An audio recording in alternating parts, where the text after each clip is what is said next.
교수님이 궁금해서 좀 여쭤보지 않을 수가 없습니다. 지금 떠오른 인물 중에서 느닷없이 노상원 전 정보사령관입니다. 네. 무슨 안산에 있는 롯데리아에서 해동을 했다. 이게 무슨 어처구니 없는 일입니까? 아무리 뭐 좋은 일이든 나쁜 일이든 군의 전략적인 상당히 비공개 회의가 열리는 것인데 롯데리아에서 햄버거를 먹으면서 모였다. 노상원 전 정보사령관이 거처하던 곳이 신당이다. 점집이다. 네. 무슨 이야기입니까, 교수님? 이게 버거보살이라 그러죠. 롯데리아에서 모여가지고 버거보살. 아, 지금 무슨 계엄 세트가 있는데 그게 15,000원이다 뭐 이런 이야기도 나오고 네. 있고. 이게 문제는 뭐냐면 쿠데타를 하려면은 항상 사조직이 있어야 돼요. 예. 왜냐하면 공조직에서는 나름대로 그 감시 시스템이 갖춰져 있거든요. 그렇기 때문에 12.12 쿠데타 같은 경우에도 뭐냐면 하나회라는 군내 사조직이 있었어요. 하하. 그러니까 전두환을 정점으로 하고 그 밑에 노태우부터 뭐 여러 사람들이 있잖아요. 이런 사람들이 군의 명령 계통과 지휘 통제 통신 이 모든 계통을 딱 장악하고 있었던 겁니다. 딱 장악하고 있었고 그렇기 때문에 쿠데타를 할 수가 있었던 거거든요.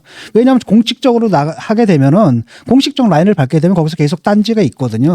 컨트롤이 됩니다. 쉽게 말하면 대한민국 국군이 한 60만인데 60만 예. 병력인데 그중에 소수 병력을 일으켜가지고 정권을 탈취하는 거잖아요. 그럼 나머지 병력들 놀고 있습니까? 그건 아니거든요. 그러니까 아주 소수의 비밀리에 딱 결집된 그래서 아주 중요한 요직마다 예. 예컨대 자기들이 반란을 일으킨다 하더라도 진압군이 왔을 때 진압을 못하게끔 막는 그런 것들이 있어야지 가능한 게 사실 그겁니다. 왜냐하면 공식 라인을 통해서 쿠데타를 하게 되면 공식 라인에서는 당연히 이게 뭐야 말이 됩니까? 그렇죠. 실제로 그런 일이 있었잖아요. 당시에도 장태환 수방사에서 딱 진압하려고 했었단 말이에요. 예. 그때 진압을 했으면 끝나버리는 거거든요. 수방사 병력만 가지고도 그 진압하는데 아무 문제 없습니다. 그때도 진압하러 간다 그랬었습니다. 그렇죠. 탱크 몰고 가서 그 새끼들 다 때려 죽여버릴 거야. 막 그랬던 기억이 납니다. 그렇죠. 그런 문제인데 요번에도 그러니까 사조직이 만들어진 겁니다. 왜냐하면은 이 쿠데타는 일가 더 공적 조직을 통해 가지고 공적 라인을 통해서 할 수가 있습니까? 예. 그거 바로 새 나가죠. 바로 새 나가고 그냥 그다음에 어떻게 됩니까? 이 사람도 바로 체포가 되는 거거든요. 그래서 지금 보니까 대충 어떤 거냐면 노상원이라는 사람이 아마도 김용현 국방부 장관을 설득한 것 같아요. 그다음에 김용현 장관이 윤석열을 갖다 설득을 한 거고. 예. 그래서 이제 비상계엄이 딱 때려졌다라는 거고. 그러니까 비상계엄의 구체적인 계획들을 주로 누가 짰냐면 노상원인가 이 사람이 짠 것 같아요. 근데 이 사람의 문제는 뭐냐면 현역이 아니거든요. 전입니다. 전직 그 정보사령관이에요. 전직이에요. 그러니까 지금 신분은 민간인입니다. 그런데 이 민간인이 현역 군인들, 그러니까 전직과 현직 다 만난 거 아닙니까? 그러니까 일종의 사조직을 꾸린 거죠. 계엄을 때리기 위한 사조직을 꾸린 거고. 그다음에 또 황당한 건 뭐냐면 자기가 체포됐는데 그 수첩을 갖다 그대로 또 갖고 있다가 그 신당에서 압수당한 거예요. 오늘 체포됐습니다. 그렇죠. 네. 근데 그 수첩에 별 희한한 얘기가 다 써 있다라는 거죠. 뭐 대표적인 게 NLL에서 북의 공격을 유도하겠다. 그다음에 어떤 맥락인지 모르지만 사살이라는 낱말도 좀 들어가 있는 거고. 예. 그다음에 백령도 작전이라는 말도 있는 거 같고. 그다음 수거 대상이라는 말도 있는 것 같고. 체포하는 걸 수고한다고 표현했습니다. 그렇죠. 네. 근데 이걸 보게 되면은 결국은 뭐냐면은 이게 사실은 이제 낱말 맞추기거든요. 퍼즐 맞추기라서 좀 확실하게 얘기를 할 수는 없지만은 대충 합리적으로 추정을 하게 되면은 계엄을 딱 때렸을 때 이른바 백령도 작전이라 그래서 그 문제가 되는 사람들 여당 지도자, 야당 지도자 그다음에 여러 가지 문제가 됐던 사람들 있잖아. 자기들이 싫어하는 사람들 몽땅 다 체포해서 백령도로 보내는. 그 백령도로 보내다가 그 불상의 원인에 의해서 배가 폭발을 해버려. 그러니까 그렇게 처리하겠다라는 무서운 계획인 거죠. 그래서 그게 수첩에 적혀 있는 겁니다. 수첩에 적혀 있는 거고 물론 이 수첩대로 쿠데타가 진행됐다고 볼 수는 없는 거지만 그다음에 이 수첩대로 그러니까 수첩에는 적어도 이 사람이 뭘 어디까지 생각했는지를 우리가 알 수 있겠다라는 겁니다. 그런데 이제 문제는 뭐냐면 이거대로는 아니다 하더라도 한 가지 딱 문제가 됐던 게 뭐냐 내가 그때 되게 이상하다고 생각을 했는데 평양에 무인기 보낸 적 있잖아요. 그렇죠. 기억납니다. 북한에서 난리를 쳤잖아요. 예. 난리를 쳤는데 그때 이제 북한에 뿌려진 그 삐라를 딱 보니까 이거 우리 쪽 민간 단체에서 보낸 삐라가 아니에요. 우리 쪽 민간 단체에서 뿌린 삐라는 이분들이 되게 탈북을 해가지고 완전 악에 받쳐 있는 사람들이거든요. 북한 정권에 대해서 굉장히 막 그냥 눈 뜨고 봐줄 수 없는 욕설들이 잔뜩. 원색적인 표현입니다. 근데 그런 게 아니라 밋밋하더라고요. 이거는 우리 적어도 민간단체에서 보낸 건 아니다. 그래서 이제 물어봤잖아요. 우리 정부에서 보낸 거냐, 우리 군에서 보낸 거냐라고. 밝힐 수 없다. NCND 딱 얘기를 해버렸잖아요. 네. 지금 생각 근데 문제는 뭐냐, 그때도 나도 뭐지, 이제는 만나러 갑시다 해서 그걸 다뤘을 때 내가 볼 땐 이거 우리가 보낸 거 맞다. 왜냐하면 그 격추된 그 무인기를 봤거든요. 예. 근데 그게 우리 그 국군에 날 때 행사할 때 나왔던 거랑 기종이 똑같아요. 어허. 그래서 내가 리벳 개수까지 세봤다니까. 리벳의 개수까지는 맞아. 우리 쪽에서 보냈다라는 거죠. 그다음에 우리가 이쪽에서 보내진 않았다. 뭐 우리 남쪽 지방에서 보내지 않았다 했을 때 그때 저는 뭐라고 생각해요? 우리 영토에서 보내지 않았다. 그러면 바깥에 공해상에서 보냈구나.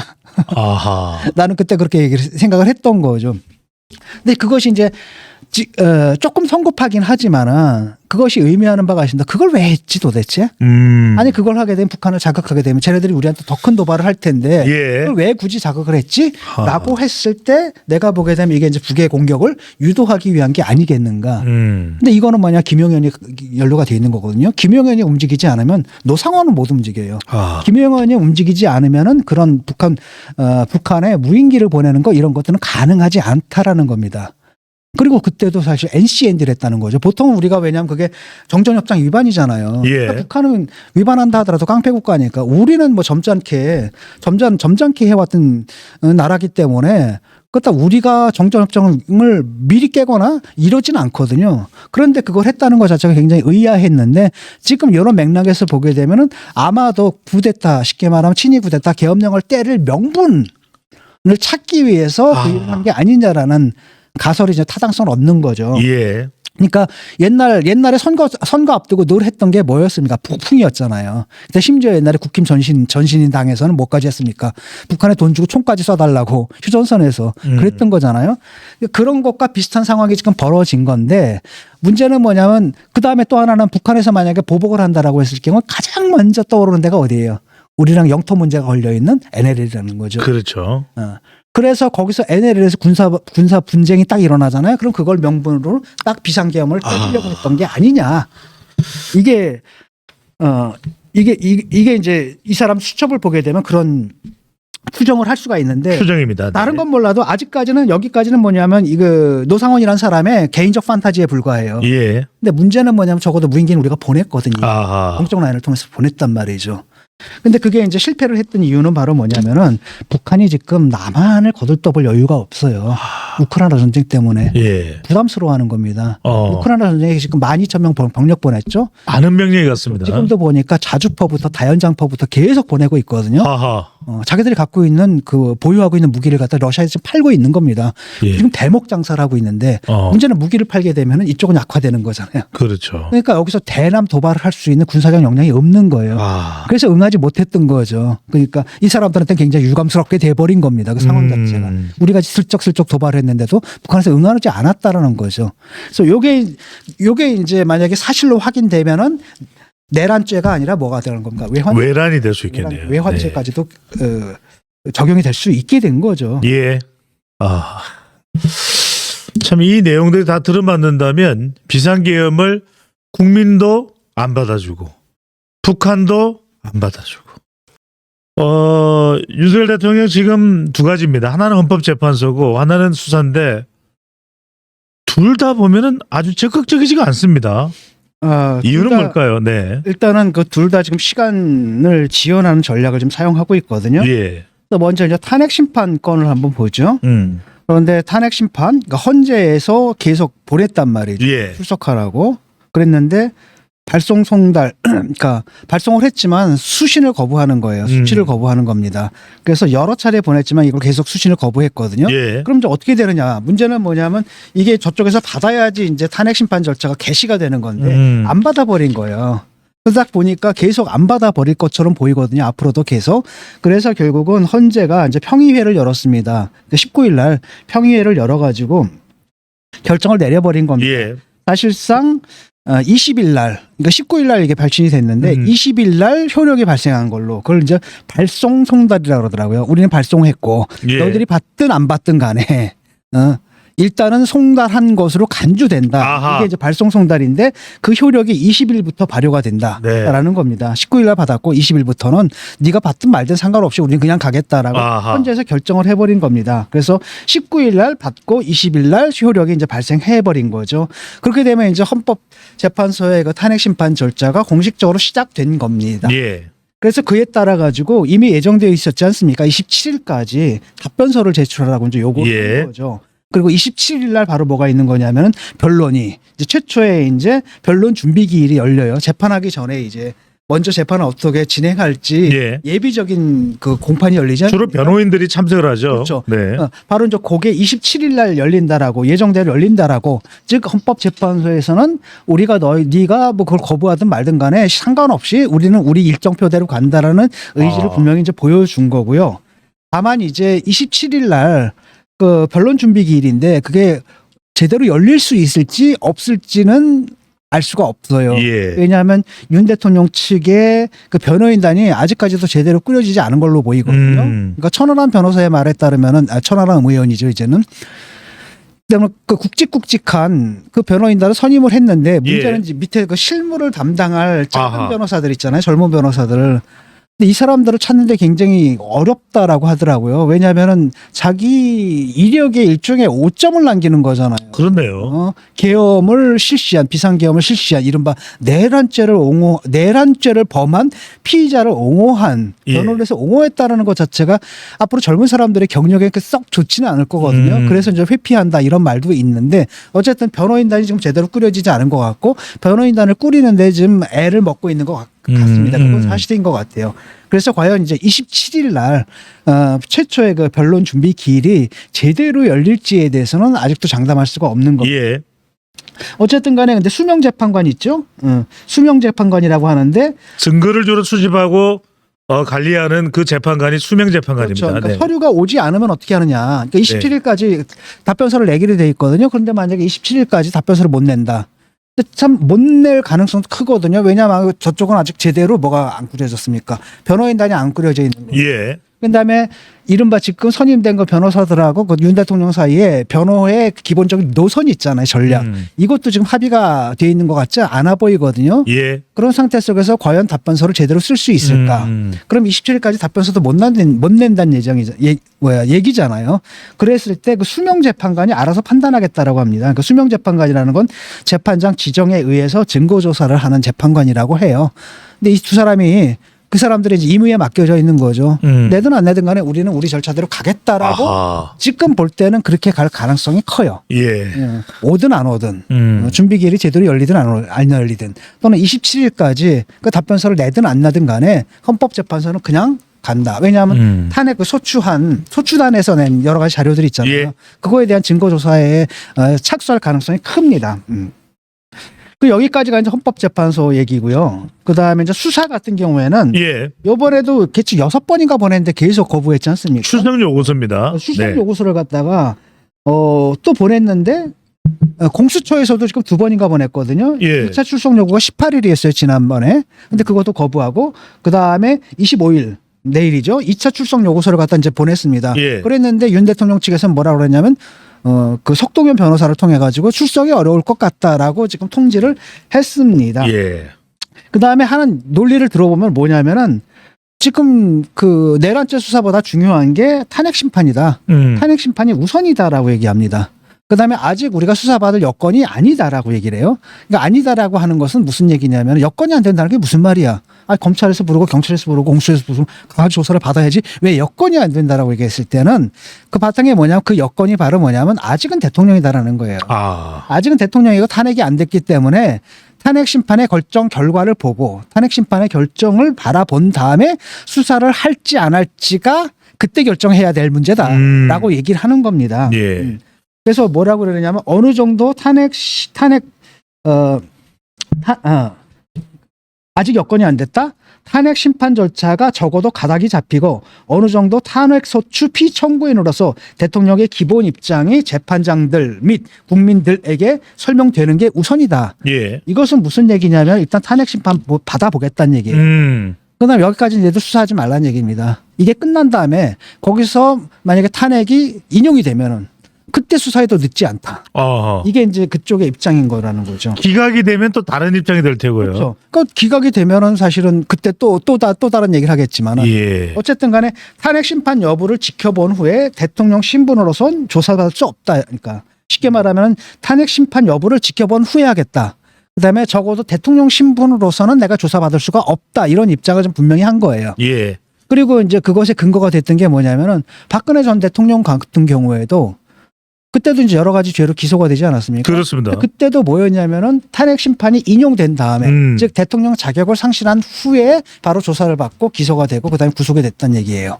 예. 우리도 그걸 따르겠다라는 건데 아하. 문제는 뭐냐면 그거 박근혜 경우하고 이거는 경우가 다르죠. 그렇죠. 왜냐하면은 박근혜 거 같은 경우는 내란죄는 아니었거든요. 예. 그러니까 현직 대통령은 임기 중에 소추당하지 않아요. 형사 소추당하지 않습니다. 내외란죄를 제외하고는요. 근데 이번에는 내외란죄를 갖다 제외하고인데 예. 제외하고인데 여긴 지금 내란죄가 좀 걸려 있는 거예요. 혐의로. 네. 그다음에 그 누구야 그 사람 노상원인가 그 사람 수첩보면 외환죄까지도 적용될 가능성. 국지전을 유발시킬 수도 있다. NLL에서. 네. 이런 것들이 나왔기 때문에 내후 외환죄에 좀 해당하기 때문에 이 경우에는 대통령 신분과 상관없이 조사를 받는 게 맞아요. 예. 그러니까 윤 대통령 측, 그 변호인 측에서 얘기하는 것이 법리적으로 말이 안 된다라는 겁니다. 그럼에도 불구하고 이걸 모르겠습니까? 나도 알고 있는 거, 모든 국민이 다 알고 있는 걸 변호인단에서 모르겠냐라는 거예요. 예. 이건 뭐냐면 그럼에도 불구하고 우리는 밀고 나가겠다라는 거예요. 아. 조사 계속 거부할 거라는 얘기고 그렇다면 뭐냐? 일단은 나 출석 요구는 계속 거부할 거고 그러면 이제 뭐가 발부돼요? 체포영장이 발부하잖아요. 예. 그럼 체포영장을 발부하고 그 집행을 하려고 한다면 누구랑 부딪히냐면 경호처랑 부딪혀요. 하하.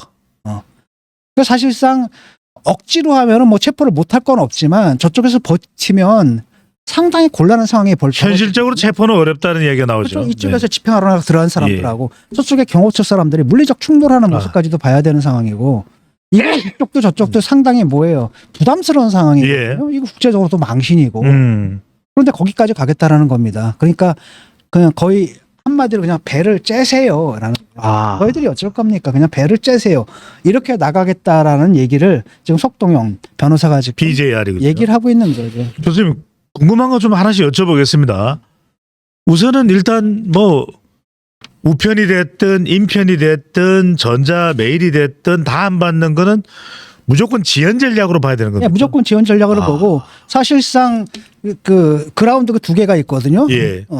쉽게 말하면 준결승이 열리는 그라운드가 두 개가 있는데 양쪽에서 다 뭐 하고 있는 겁니까? 침대 축구를 하고 있는 거예요. 헌재와 또 수사에서. 네. 아니 이재명하고. 아. 이게 이재명도 뭐냐면 보세요. 이재명도 결국 뭐가 됐냐면 국선 변호사인. 예. 그러니까 2심 보냈는데 계속 수령 거부를 해버린 거예요. 법원에서 아예 국선 변호인을 임명을 해버렸죠. 네. 그다음에 그 핑계를 대는 게 아마 변호사를 갖다 꾸리지 못했다. 아니 1심 변호인단 그대로 있거든요. 예. 그 사람들한테 맡기면 되는데 이 변호인단을 꾸리지 못했다는 핑계를 대면서 계속 거부를 해왔단 말이죠. 그러니까 재판부에서 보다 못해가지고 결국 뭐냐 알았어. 그럼 국선 변호인 선임할게 뻥 해가지고 이제는 그 국선 변호사인한테 보내게 되면 서류 송달이 그냥 바로 끝나버리는 거거든요. 그래서 절차가 진행되는 거죠. 이것도 뭐 하는 겁니까? 양쪽에서 다 보내잖아요. 서류를 보내면 양쪽에서 다 안 받는 거예요. 그러니까 서로 이제 시간 싸움을 하는 거죠. 대통령, 국회 다수당의 대표, 법을 가장 잘 지켜야 될 두 사람이 가장 잘 안 지키고 있는 상황이네요. 하나는 검사고 하나는 변호사예요. 법을 잘 아는 사람들인데 법의 맹점을 이용해가지고 지금 그런 짓을 하는 건데 좀 한심한 일이죠. 네. 그러니까 한쪽에 탄핵이 되면은 오케이 나라를 정상화해야 되는데 그 다음에 또 보니까 나라를 정상화하다 보면은 또 누가 오는 거냐면 저쪽에서 온갖 범죄 혐의자를 가진 사람이 오게 된다는 거예요 지금. 그래서 결국은 잘 생각해 보세요. 이건 생각해 보셔야 됩니다. 제가 볼 때는 윤석열 대통령 100% 감옥 가거든요. 그다음에 굉장히 강한 형, 중한형을 받을 거예요.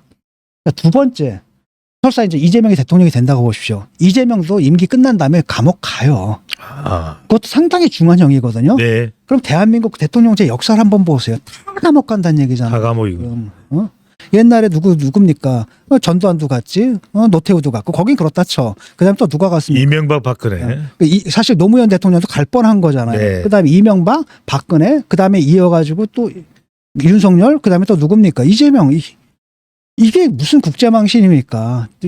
이게 지금 대한민국 정치가 예. 이래도 되는지 이건 지금 심각한 문제거든요. 예. 우스갯소리가 돼서는 안 됩니다만 누군가는 대통령실을 의왕으로 옮겨야 된다는 이야기를 하고 있습니다. 왜냐하면 서울구치소가 의왕에 있습니다. 자, 아니 구치소에다 차라리 집무실을 꾸려놓든지. 네. 그래서 또 하나는 이 중요한 이 내용이 될 수 있는데 헌법재판소에서 국무회의록 예. 또 포고령 자료를 제출하는데 이거는 있으면 제출하면 될 텐데 왜 안 하는 겁니까? 그러니까 그게 이제 24일까지 제출하라는 그렇습니다. 거거든요. 오늘까지입니다. 근데 이것도 아마 제출하지 않을 가능성이 있습니다. 아, 왜냐하면 일체 응답을 안 한다는 걸로 예. 보이거든요. 그러니까 변호인단이 꾸려지면 그때 대응하겠다 이런 입장인 것 같고 예. 변호인단을 꾸리는데 그다지 뭐 서두른다라는 느낌은 안 받아요. 서두른다는 느낌이 안 받고 그러니까 되도록 절차를 갖다 늦춘다 이런 거고 또 하나가 이제 뭐가 있냐면은 헌법재판관이잖아요. 예. 헌법재판관이 지금 6명 체제거든요. 가능한 한 이 6명 체제로 가고 싶다라는 겁니다. 6명 체제로 가게 되면 그중에 한 사람만 소수 의견을 내도 사실은 탄핵이 기각이 되는 거거든요. 탄핵이 기각이 되는 거예요. 예. 그러니까 이게 최선의 방식이죠. 왜냐하면 9인 체제가 꾸려지잖아요.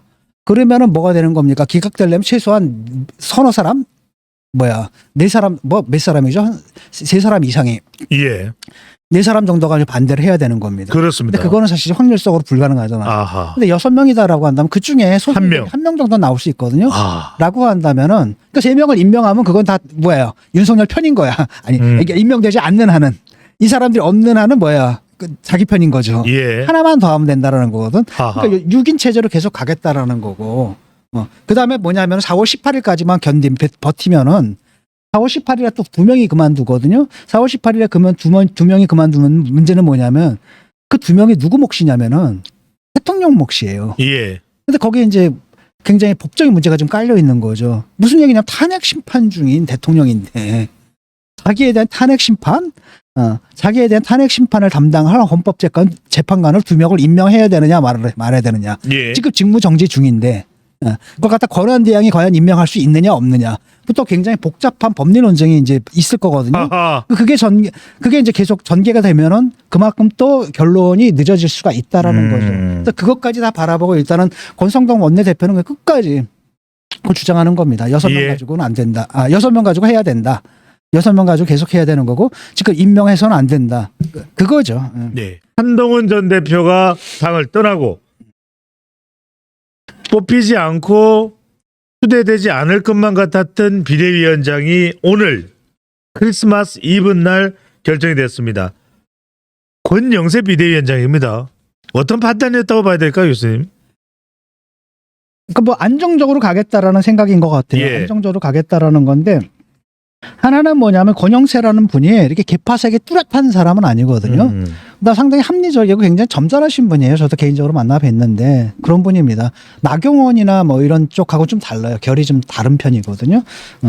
그래서 아마도 본인도 하기 싫었을 겁니다. 이거는 뭐 십자가를 지는 거잖아요. 본인도 하기 싫었는데 오랜 장고 끝에 자기가 받아들였다. 당을 예. 파업하겠다라는 거고 당에 지금 친윤과 비윤으로 갈라져 있는데 친윤 비윤을 하나로 통합할 적임자다라고 해서 자기가 이제 맡게 된 것 같아요. 근데 문제는 뭐냐면은 그러니까 문화일보에서도 바로 사설로 때려버리잖아요.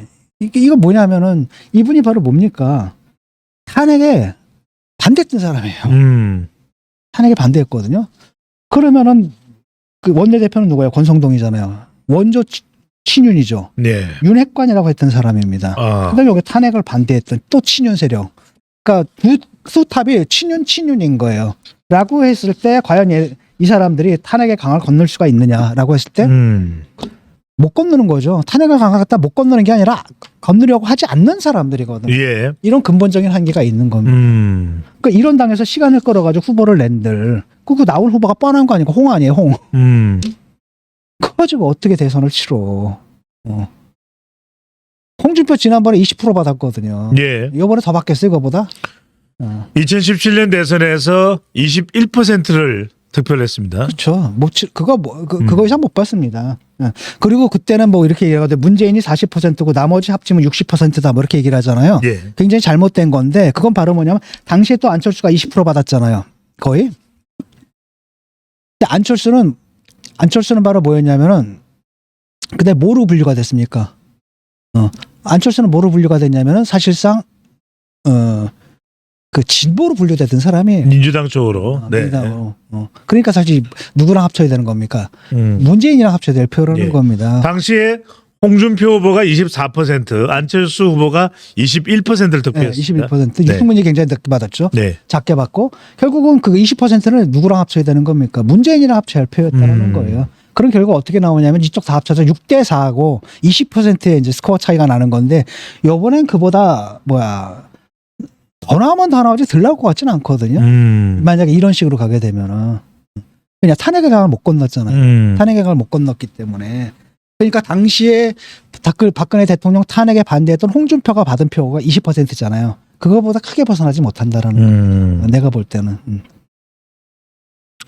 교수님께서 방금 전에 권영세 비상대책위원장의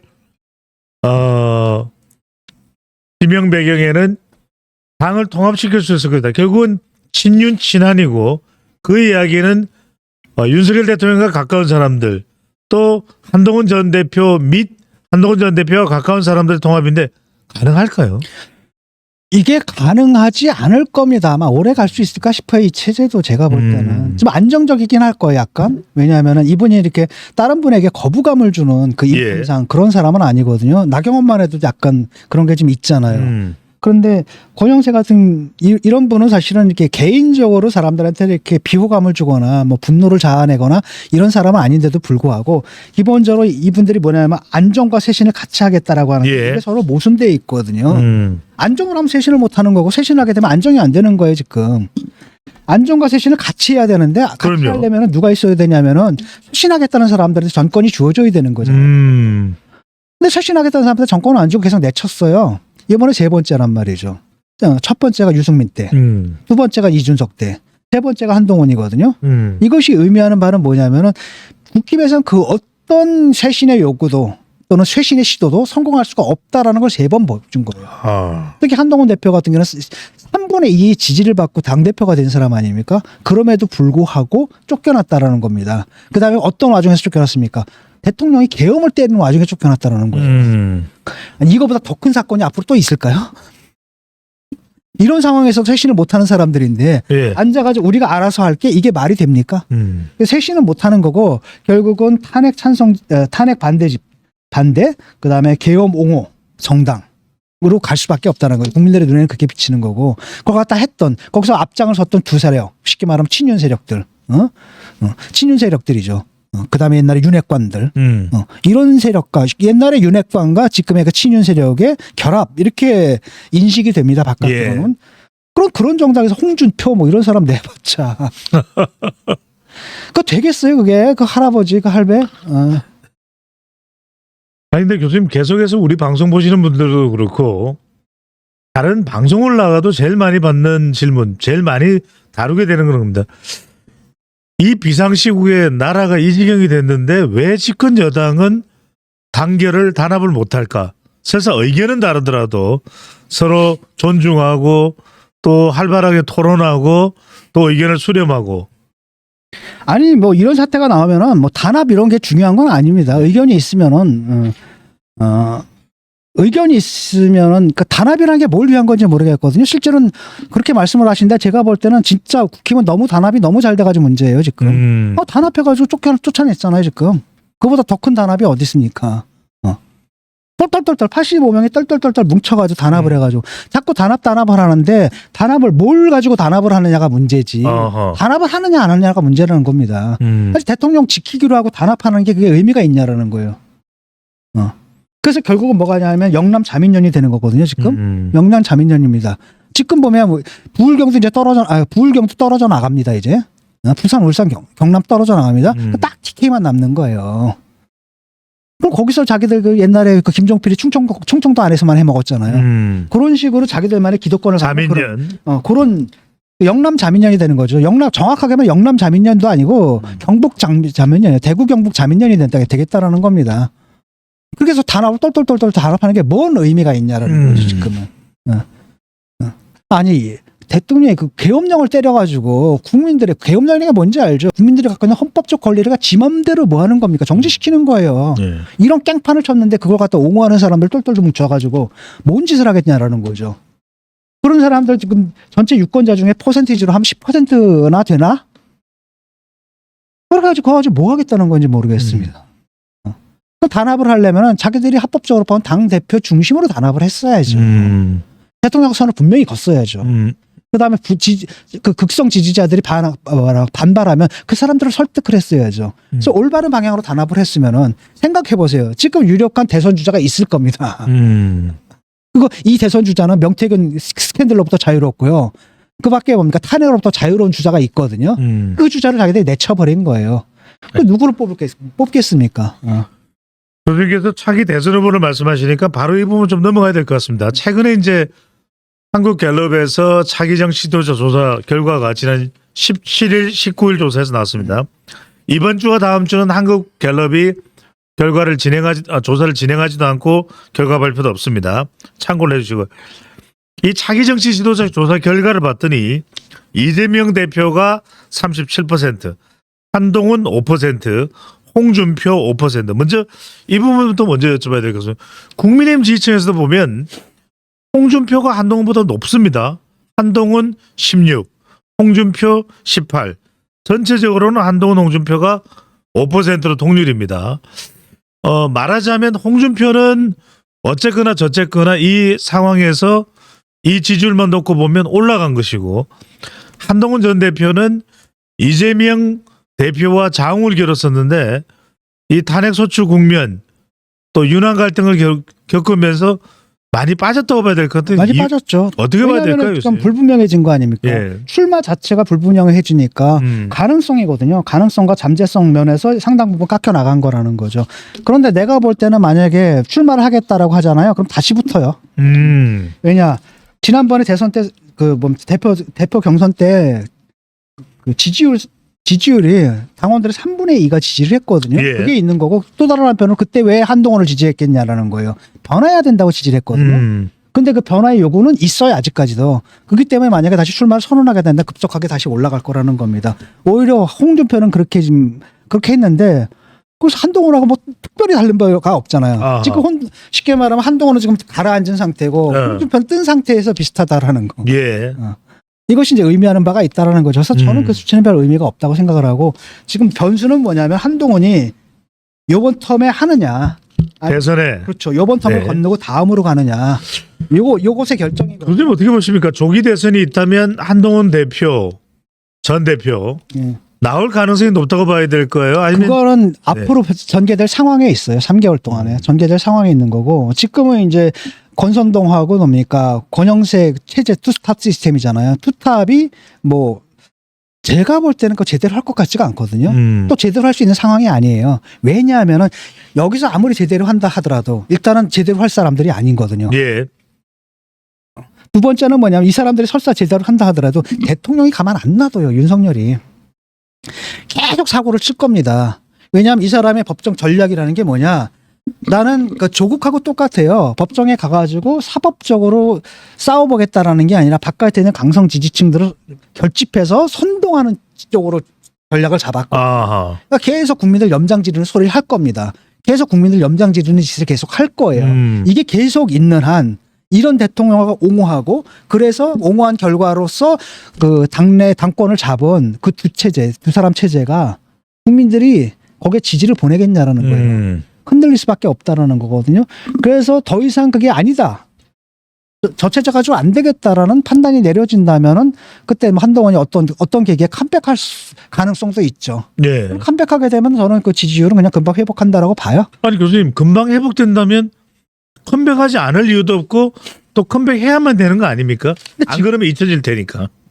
근데 지금은 문제는 뭐냐면 지금 대표 그만둔 지 뭐 며칠이나 됐다고 벌써부터 컴백하고 이런 얘기를 하겠습니까? 조금 더 지켜봐야 될 것 같습니다. 상황을 좀 예. 지켜봐야 될 것 같고 왜냐하면은 그겁니다. 다음에 보수 정당에서 나올 대선 후보는 어떻게 되냐면 일단 탄핵으로부터 자유로운 후보여야 돼요. 탄핵의 책임부터 자유로운 후보여야 됐다라는 거죠. 그런데 그런 조건을 가진 그다음에 또 다른 변은 야당의 공격으로서 자유로워야 돼요. 예. 그런데 지금 보게 되면 이쪽의 후보들은 죄다 또 명태균하고 얽혀 있거든. 이준석도 걸려 있고 그렇잖아. 이준석도 걸려 있고 지금 오세훈도 뭔가 좀 걸려 있는 것 같기도 하고 거기다 홍준표도 걸려 있는 거예요. 홍준표도 걸려 있는 거고 이게 어떻게 될지 모르거든요. 그러니까 야당에게 그 네거티브의 빌미를 줄 수 있는 그런 의로부터 자유로운 사람, 그다음 또 한편으로 뭡니까 탄핵의 책임으로부터 어느 정도 자유로운 사람, 이런 조건을 가진 사람은 제가 볼 때는 한동훈밖에 없잖아요. 아직은 한동훈하고 그다음에 사실. 명태균 건이 어떻게 될지 몰라도 오세훈 정도가 있는 거예요. 예. 그래서 이런 걸 보게 되면 아직도 한동훈의 카드는 카드로서 유용성은 아직 남아 있다. 다만 컴백할 수 있는 계기가 주어지느냐 안 주어지느냐. 그건 앞으로 전개될 3개월간에 그다음에 또 한편으로 뭐냐면은 대통령의 탄핵이 딱 가결되잖아요. 그때부터는 대통령 옹호 논리라는 게 힘을 잃게 되는 거잖아요. 힘을 잃게 되고 그다음부터 구심점이 사라지는 거거든요. 아하. 라고 한다면 이제 차기 위주로 또 해처모여가 그때 비로소 되는 거예요. 이제까지는 원래 차기 위주로 해처모로 해야 되는데 대통령 얘기가 너무 많이 남은 데다가 대통령이 완전 꼴통인데다가 그 옆에 이상한 또 그 뭡니까 영부인하고 이상한 사람이 앉아가지고 있었단 말이죠. 그래서 안 됐던 거 아닙니까? 근데 이 문제가 결국은 이제 탄핵이 되게 되면 깔끔하게 해결이 되는 거거든요. 예. 그러면 사실은 차기 중심으로 이제 구심점이 다시 생기겠죠. 그래서 그런 관점에서 보게 되면은 저는 모르겠습니다. 이번 텀이 될지 아니면 어차피 이번 텀은 힘들거든요. 예. 이번 텀은 좀 힘들거든요. 객관적 상황상. 예. 그렇잖아요. 비상계엄을 때려가지고 대통령을 탄핵했거든요. 근데 그 탄핵을 갖다가 반대한 정당에서 낸 후보한테 누가 표를 주겠어. 그래서 오늘 시사토론 시사 끝장은 특별한 코너를 마련했습니다. 진정 교수님께 대선 월드컵입니다. 한동훈 전 대표가 나가는 게 낫다. 그건 모르겠어요. 안 나가는 게 낫다. 저는 사실 저라면은 한 텀 쉬라고 할 것 같아요. 한 텀 쉬라고 할 것 같고. 예. 왜냐하면 이번 판은 이미 힘들거든요. 아하. 설사 한동훈이 나선다 하더라도 생각을 해봐요. 저쪽에서 그 국힘에서 어떤 일을 했는지를 보세요. 예. 한동훈이 소수라는 걸 보여줘 버렸. 그러니까 객관적으로 상당히 힘든 상황입니다. 일단은 거기서 대선 후보가 되는 것도 좀 힘든 상황이고 또다시 또 뭐 난리가 나지 않을까 싶기도 하고 그 다음에 된들 국민들이 봤거든. 저 소수라는 걸 봤단 말이죠. 라고 했을 때 과연 믿음이 생기겠는가 이런 것들도 있고. 근데 아직은 그건 모르겠어요. 아직은 모르고 그 사람이 판단할 문제라고 봅니다. 따지고 보면은 지난 전당대회도 교수님은 애당초는 나가지 말라 그랬죠. 그러니까요. 그러니까 지금 그거 안 나갔으면 지금 좀 부르고 있을 거 아니야. 누가 이럴 때 부를 거 아닙니까? 진짜 이 시국에 한동훈 전 대표가 한참을 쉬다가 나왔더라면 상당히 상황이 또 달라졌을 수도 그 있겠네요. 당시 그래가지고 나가서 지금 밖에 돌아다니면서 외교 공부도 좀 하고 여기저기 정당들 방문하면서 이런 것도 견학도 하고 말을 하고 리조트에서도 한 3박 4일 하고요. 뭐 그 정치인으로서 식견 같은 걸 쌓는 기회를 삼았으면은 이번에 좀 화려하게 복귀할 뻔했는데 그게 좀 안 돼 버린 거죠. 그래서 좀 유감이긴 한데 저는 모르겠습니다. 이번 텀에 하든지 이번 텀에 하게 되면 사실 거의 뭐랄까 십자가를 지는 듯한 이게 뭐냐면 일단 패전 처리 투수거든요. 패전 처리 투수. 패전 처리 투수의 성격이 굉장히 강하고 다만 문제는 뭐냐면 아직 가능성이 있다라는 건 뭐냐 이재명이 그렇게 강한 카드가 아니라는 거 사실은. 요번에 보면은 이재명이 재밌는 거 바로 뭐냐 이재명 그 지지율 있잖아요. 뭐 37%인가 받았잖아요. 그거 여쭤보려고 그랬습니다. 그랬는데 거기서 보니까 20대에서 얼마 받았는 줄 알아요? 21% 받았어요. 70대 이상에서 21% 받았거든요. 이게 뭐냐 20대하고 70대가 비슷한 거 이쪽에 대한 불신이 있는 거거든요. 이게 굉장히 어디서 많이 보던 장면이죠. 조국 사태 때 그랬어요. 그랬네요. 그러니까 20대 30대하고 70대가 60, 70대가 약간 호응하는 이런 경우에 그러니까 쉽게 말하면은 이준석 대표 체제가 막 유지되고 그때 그게 사실은 지금도 딱 보면 그대로 남아있다라는 거거든요. 그대로 또다시 그 재현이 됐다라는 얘기입니다. 그다음에 민주당 지지율이 얼마냐면 48%거든요. 48%인데 이재명 개인 지지율은 37%예요. 그럼 격차가 11% 격차예요. 근데 대개 이런 대선 국면에서는 후보 지지율이 더 높게 나와야 되는 거거든. 그보다 11%가 늦게 나왔다는 거 쉽게 말하면은 민주당을 지지하는 사람들조차도 선뜻 마음을 주지 못하고 있다는 얘기. 그럼 중도 확장성에 문제가 있다는 얘기거든요. 그 이유는 또 재판이 그 이유겠죠. 네. 그렇기 때문에 이번 싸움은 어떻게 써야 되냐면은 지금이라도 어떻게 되냐면 탄핵의 강을 건너야 돼요. 대통령 탄핵을 갖다 기정사실화해야 됩니다. 기정사실화해야 되는 거고, 그다음 탄핵의 강을 건너고, 그다음에 반성을 해야 돼요. 국힘이. 그러니까 우리가 배출한 대통령이 지금 계엄이라는 사고를 쳤잖아요. 거기에 대해서 지금 공식적으로 당 차원의 사과가 안 나온 걸로 알고 있거든요. 근데 지금 당은 아직까지 대통령을 갖다 옹호하는 일에만 몰두했단 말이죠. 이래서는 안 되는 겁니다. 그래서 되도록 탄핵의 강을 빨리 건너야 됩니다. 건넌 상태 속에서 그다음에 계엄을 해제하고 그다음에 탄핵 심판에 적극적으로 찬성한 쉽게 말하면 정통성 있는 세력이 이 당을 대표하는 일을 맡아야 된다는 거죠. 그런 후보가 나가야지 이재명과 한번 붙어볼 만하고 그럴 때 한번 뭐랄까 해볼 만한 판이 되는 겁니다. 매우 어려운 상황이긴 합니다. 하지만 교수님 판단에 따라서 대선이 뭐 4월에 있을지 6월에 있을지 알 수는 없습니다. 그렇지만 일말이라도 다시 한 번 더 이재명 대 한동훈, 한동훈 대 이재명 대결이 되면 한동훈이 될 가능성도 있기는 하다 이렇게 보시는지요? 그렇죠. 어떻게 될지 모르는 건데 이재명이 그렇게 큰 카드는 아니다. 만약에 이재명이 아니라 다른 민주당 후보가 나온다라고 한다면은 그때는 몰라요. 왜냐하면 이재명에 대한 비토 감정도 엄청 크거든요. 그렇기 때문에 만약에 민주당에서 다른 후보가 나오면은 이쪽에서 어떤 후보가 나와도 이기기 힘들 거예요 아마. 근데 적어도 이재명이 있다라고 한다면 이쪽에서 탄핵의 강을 건너고 명태균 뭐 이런 식의 의혹으로부터 좀 자유로운 후보가 나간다라고 한다면은 한번 해볼 만은 하다라는. 근데 기본적인 판은 뭐냐? 이건 패전 처리 투수판이에요, 사실은. 그런데 만약에 제대로 된 투수가 나간다면은 잘하면은 그 가능성이 높진 않아요. 잘하면 해볼 만한 판이 된다라는 거고. 그다음에 설사 진다 하더라도 그걸 통해 가지고 다시 한번 결집, 다시 한번 재기할 수 있는 발판을 마련할 수가 있다. 대선을 통해서. 그렇죠. 그게 제가 볼 때 합리적인 전략인 것 같아요. 오늘 진종 교수 분석은 한동훈 대 이재명 대 한동훈의 대결이 된다면 일말이라도 한동훈이 이길 수 있는 가능성은 있다라는 말씀 주셨습니다. 근데 뭐 그렇게 또 정리를 또 하고 그래요. 그건 몰라요 아직은. 모르는데 앞으로 전개될 상황들이 굉장히 넓기 때문에 쉽게 말하면 제가 말씀드리는 것은 최소한의 싸울 만한, 쉽게 말하면 이재명 후보와 싸울 만한 자격이라고 할까요? 자격 조건, 그걸 말씀드린 것뿐입니다. 알겠습니다. 뭐 한동훈 전 대표뿐만이 아니겠죠. 홍준표 시장, 또 오세훈 시장, 여러 명의 후보들. 홍준표는 최악의 후보입니다. 홍준표 나가면 진짜 무난하게 지고 내가 볼 땐 더블 스코어예요. 더블 스코어입니다. 그 연세에 무슨 영광을 더 보시려고 그러는지 모르겠도 그러니까 본인이 지금 주제 파악을 좀 해야 되거든요. 근데 그분은 아닙니다. 그분은 홍준표는 뭐냐, 정확하게 7080 정당, 그 노쇠화된 정당의 상징이에요. 7080 꼰대 정당의 그 상징이 바로 홍준표거든요. 지금 뭐예요 이게? 그분들은 결국은 뭡니까? 7080들은 돌아가실 분들이거든요. 그거 얼마 남지 않았습니다. 그 보수의 미래를 그렇게 보수가 지금 혁신을 해야 되고, 즉 젊은 층이 보수를 갖다 용납할 수 있게끔 하는 일들을 해야 되는데 거기다 그런 분을 내세요. 무슨 선거를 치러 말이 됩니까? 자, 오늘은 공지사항에 있어서 조금 일찍 마무리를 하려고 합니다. 공지사항까지 포함하면 정확하게 끝내는 시간이 될 것 같은데, 지금 이제 며칠 동안 이제 연말도 며칠 안 남았습니다. 진 교수님도 일정이 있어서 우리가 이제 다시 이 시사 끝장의 이 시간표도 공지를 드릴 텐데요. 자, 올 한 해 정말 다사다난했습니다.